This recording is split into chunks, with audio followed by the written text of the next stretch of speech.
conversation. My name is Conrad Kea. I come from Navaholo.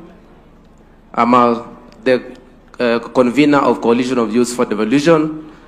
And I want to thank Your Excellency for the work you're doing for the youth of Kenya.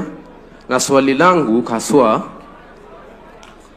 ni you have been very elaborate, especially on the program of the housing and how it's creating jobs. And I want to appreciate that that is a very good strategy. However,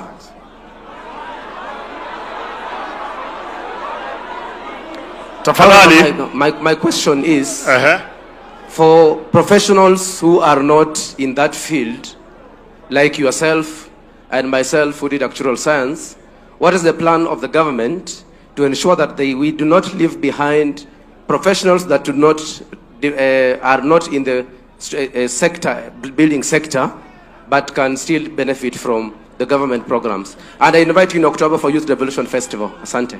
Good friend, Mr. Kea, has asked about what about professionals in other fields? And that is a very perfect question.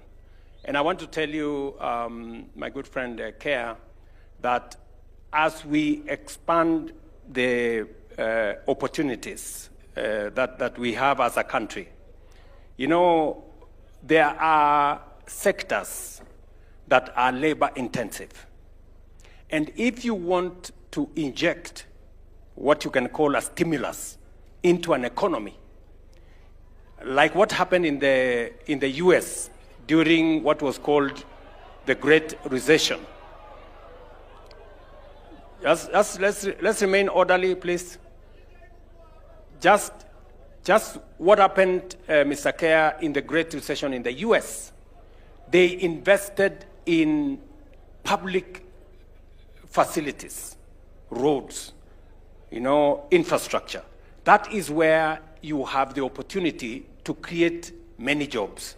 And that is what we are doing also in Kenya. For us to be able to deal with the youth bulge, we have to go to sectors that can help us create more opportunities. And that is why we are targeting the infrastructure sector, housing, public works, roads. Those are the sectors that create the most jobs. But that is not to say that we are ignoring professionals in other areas.